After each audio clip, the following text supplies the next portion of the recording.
Do you know, I would think I'm going to write a book called I'm the Dog Sausage Billionaire, but it's a long way off at the moment, but I'm hoping that. But yeah. I've come to the Big Beach Cafe in Hove Lagoon.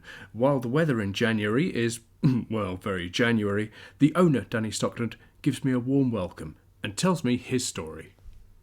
So I am originally a Londoner, and I was a classically trained chef, did all my apprenticeship up in London, worked in the West End, and I eventually found myself working for Wagamama as the head chef.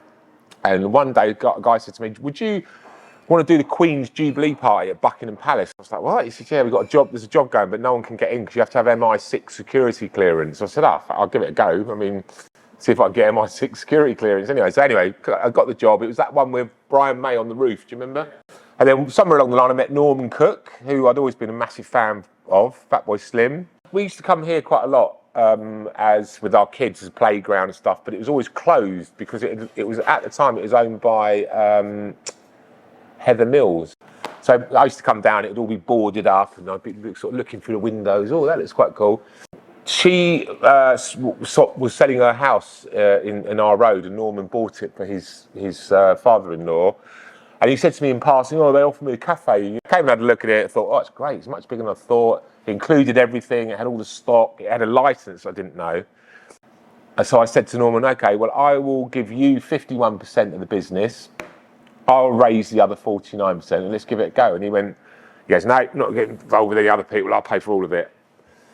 But you have to pay me it all back. So I was like, oh Christ, we don't know if we've got a business. Let's, use what we got. Maybe we only invested in a few things. We built a new counter, bought a coffee machine. Someone told me to buy Mr. Whippy because they're unbelievable. And then we used everything else that was here and just went with it. And it was just mobbed. I think we happened to get a really good summer. The classic British cafe is amazing, isn't it? All this poncing everything. Oh yes, it was like just do bangers and mash, mate.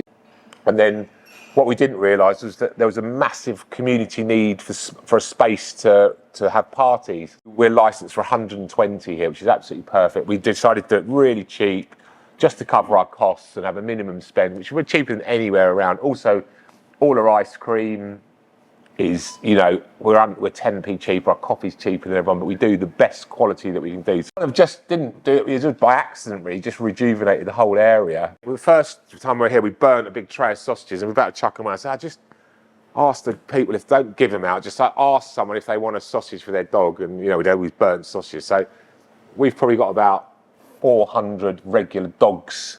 So their dog walkers are amazing because, they're all year round, guaranteed that whatever the weather, start early in the morning. When they gave us our lease 10 years ago, they had been given so much grief about the previous business here that it was never open. It wasn't what people want. It was killing the whole area. That they, were so thrilled that someone had come in and because we are open 365 days a year, literally now. Apart from COVID, we had to shut for two months. We were forced to because of the queues. Because of my contacts with what I used to do, because of Norman, they've asked me to do the Big Beach pop-ups and come to Glastonbury and we'll recreate it. We'll never be able to recreate this anywhere. It's not a brand. I could easily take it, I've got people calling me day in, day out. I've got people asking to buy it. I've got people saying, oh, let's do one here, let's do one in Worthing. There's no point in, what am I going to do? I'll open another business. I'll have double the stress that I've got here. I'll probably earn 100 quid a month more for doing it.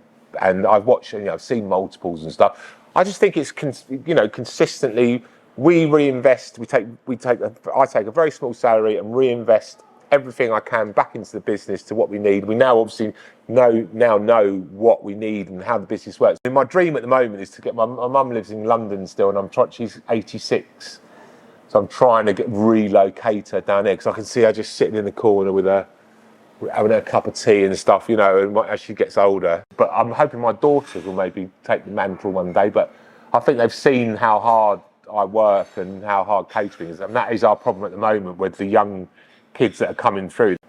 So yeah, I would just like to grow old gracefully. Maybe you could, build a funeral pyre on the beach when I go and burn it off and have a little celebration. I don't know.